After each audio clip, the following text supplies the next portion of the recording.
If you hear this knocking sound, stop driving immediately. This is called rod knock, one of the most dangerous engine noises. This usually happens because of low oil or worn internal bearings. Without lubrication, metal hits metal. First, check engine oil level. If oil is low and knocking exists, damage may already be happening. If ignored, connecting rod can break. Engine may completely fail. Repair cost can reach thousands of dollars. Do not keep driving. Stop immediately.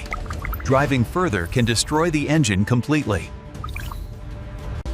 If caught early, only an oil change may fix it. If late, an engine rebuild is required. Change oil regularly. Always maintain correct oil level. This can prevent rod knock. This noise is your engine asking for help. Ignore it, and your engine may die.